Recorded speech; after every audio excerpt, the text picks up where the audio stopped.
विधानसभा सार्वत्रिक निवडणूक 2024च्या पार्श्वभूमीवर ठाणे जिल्हाधिकारी तथा जिल्हा निवडणूक अधिकारी अशोक क्षणगारे यांच्या अध्यक्षतेखाली विविध राजकीय पक्षांच्या प्रतिनिधींची बैठक आज समिती सभागृहात पार पडली। या बैठकीत निवडणुकीच्या तयारीवर आणि आचारसंहितेच्या अंमलबजावणीवर चर्चा करण्यात आली। यावेळी जिल्हा परिषद मुख्य कार्यकारी अधिकारी रोहन घुगे, आचारसंहिता कक्षप्रमुख विजय सिंग देशमुख, उपजिल्हा निवडणूक अधिकारी वैशाली माने, माध्यम कक्षाचे नोडल अधिकारी मनोज सानप, खर्च नियंत्रण समितीचे नोडल अधिकारी उबाळे, सूर्यवंशी आणि आचारसंहिता कक्षाच्या सहाय्यक नोडल अधिकारी सुकेशनी पगारे यांच्यासह विविध अधिकारीही उपस्थित होते। तर तहसीलदार सायली भगत, प्रदीप कुडाळ आणि राजकीय पक्षांचे प्रतिनिधी देखील या बैठकीत सहभागी झाले होते। या बैठकीत आचारसंहितेच्या नियमांचं पालन, निवडणुकीतील खर्चाचं नियंत्रण आणि प्रचार प्रक्रियेचं योग्य व्यवस्थापन यावर विशेष चर्चा करण्यात आली।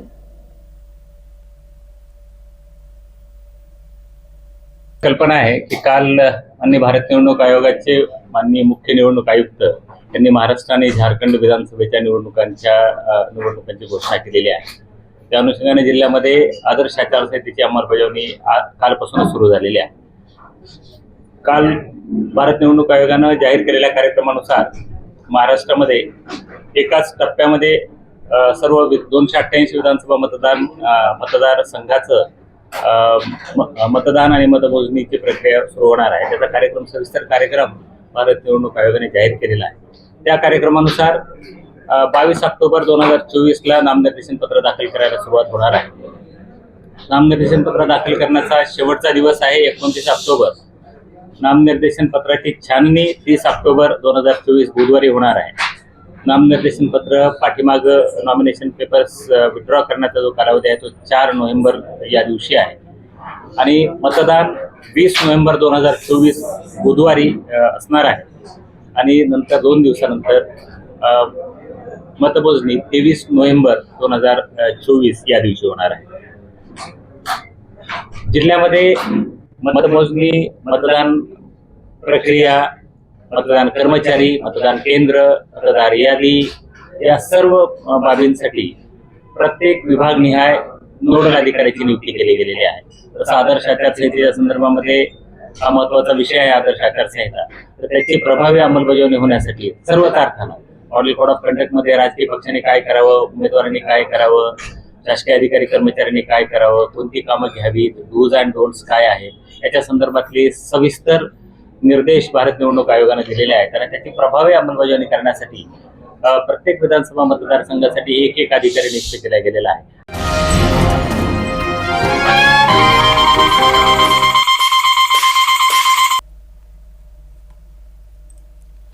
महाराष्ट्रातील स्थगिती सरकार गेल्यानंतरच्या 2 ते 2.5 वर्षात महायुती सरकारनं केलेली गती आणि प्रगती जनतेच्या समोर आहे, असं उपमुख्यमंत्री देवेंद्र फडणवीस यांनी एका पत्रकार परिषदेत सांगितलं।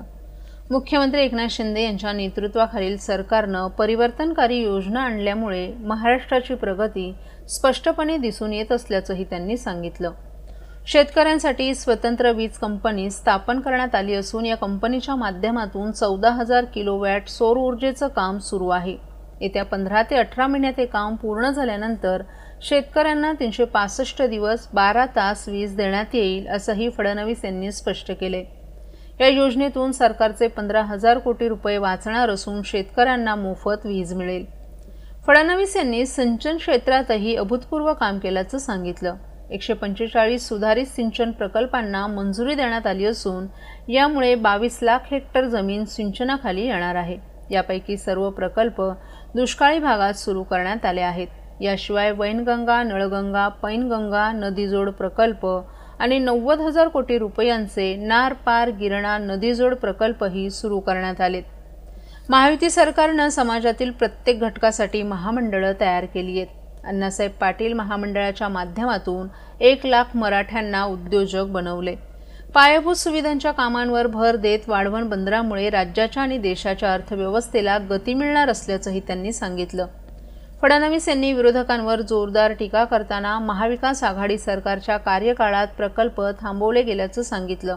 त्यांनी कायदा आणि सुव्यवस्थेवर प्रश्न उपस्थित करणं हास्यास्पद आहे, कारण त्यांच्या सरकारमध्ये भ्रष्टाचाराचा कॅश फॉर ट्रान्सफर घोटाळा झाला होता।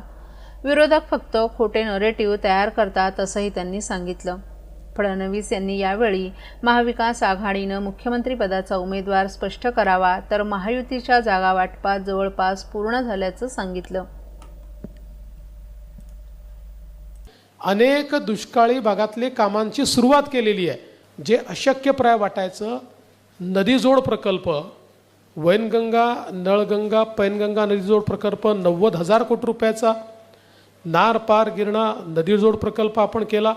पश्चिमी वाहिन्यातनं वाहून जाणारं जे पाणी आहे 55 TMC, हे पाणी गोदावरीच्या खोऱ्यामध्ये आणून गोदावरीचं तुटीचं खोरं हे बॅलेन्स करून मराठवाड्याला कायमचं दुष्काळमुक्त करायचं आणि नाशिक आणि नगर जिल्ह्यातले जे काही वादाचे विषय आहेत ते पूर्ण संपवायचे, या दृष्टीनं त्याचीही कारवाई आपण पूर्ण केली, वैधानिक कारवाई पूर्ण केली. त्याच्याही संदर्भात सगळं त्याचं फर्स्ट स्टेजचं टेंडर आपण त्या ठिकाणी काढलेलं आहे. त्यामुळे यातली कुठली योजना ही केवळ कागदावर नाही, सगळ्या टेंडर स्टेजला टेंडर निघालं आहे, अनुसंधान चाललेलं आहे. अशा प्रकारे सिंचनाच्या क्षेत्रामध्ये प्रचंड मोठं काम हे आपल्या सरकारने या 2-2.5 वर्षामध्ये या ठिकाणी केलेलं आहे.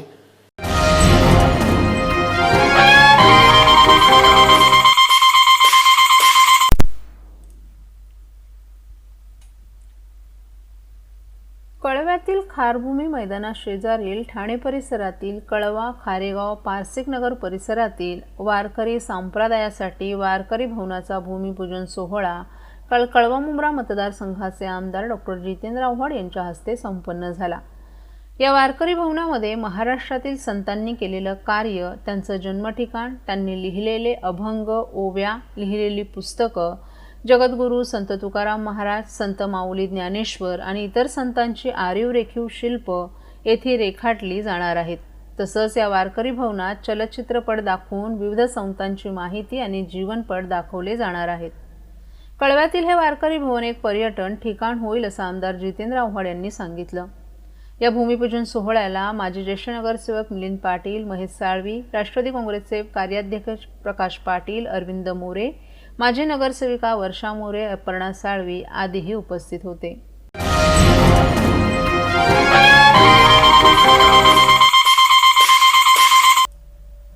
टोल माफी, मुख्यमंत्री माझी लाडकी बहीण योजना, वर्षभरात 3 मोफत सिलेंडर आणि 750 HP पेक्षा कमी मोटार पंप वापरणाऱ्या शेतकऱ्यांना वीज माफी या क्रांतिकारी निर्णयांमुळे महायुती सरकार पुन्हा एकदा महाराष्ट्रात सत्तेत येणार आहे, असा ठाम विश्वास राष्ट्रवादी काँग्रेसचे प्रदेश प्रवक्ते आणि ठाणे जिल्हा अध्यक्ष आनंद परांजपे यांनी व्यक्त केलाय.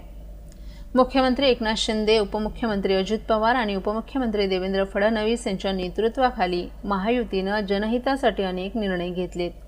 टोल माफीनं नागरिकांना दिलासा मिळाला असून महिलांसाठी मुख्यमंत्री माझी लाडकी बहीण योजनेच्या माध्यमातून 3 मोफत सिलेंडरची सुविधा देण्यात आली आहे. यासह शेतकऱ्यांसाठी वीजमाफीसारख्या महत्त्वपूर्ण योजना राबवून महायुतीनं समाजातील सर्व घटकांना लाभ दिल्याचंही परांजपे यांनी सांगितलं. आगामी विधानसभा निवडणुकीच्या पार्श्वभूमीवर केंद्रीय निवडणूक आयोगानं 20 नोव्हेंबर रोजी मतदानाची आणि 23 नोव्हेंबर रोजी मतमोजणीची तारीख निश्चित केली आहे. परांजपे यांनी विश्वास व्यक्त केला आहे की या निवडणुकीत महायुती बहुमतानं पुन्हा एकदा सत्ता स्थापन करेल. निवडणूक कार्यक्रम जाहीर होताच महायुती जनतेसाठी राबवलेल्या योजना आणि कल्याणकारी निर्णयांचा आढावा घेतला आहे. महाविकास आघाडीवर टीका करताना परांजपे यांनी महाविकास आघाडीच्या नेत्यांकडे कोणतेही ठोस मुद्दे नसल्यामुळे त्यांना महायुतीच्या विरोधात प्रचार कसा करायचा असा प्रश्न पडल्याचं सांगितलं. तरुण मतदारांना उद्देशून त्यांनी आवाहन केले की मतदानाचा पवित्र हक्क निभवावा आणि 18 ते 25 वयोगटातील नवमतदारांनी मोठ्या संख्येनं मतदानात सहभागी व्हावं. महायुतीच्या नेत्यांनी घेतलेले निर्णय जनतेच्या हिताचे असल्यामुळे जनता पुन्हा महायुतीला बहुमतानं निवडून देईल असा विश्वासही परांजपे यांनी व्यक्त केलाय.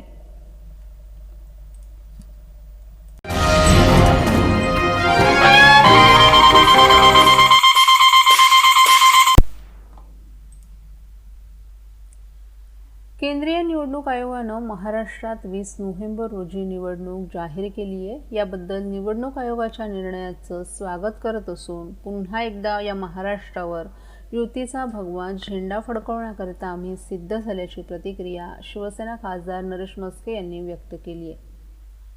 महाराष्ट्रातील निवडणुका आम्ही लढणार आहोत. महाराष्ट्र सरकारनं केलेल्या कामाच्या जोरावर पुन्हा एकदा महायुतीची सत्ता या महाराष्ट्रात येणार आहे.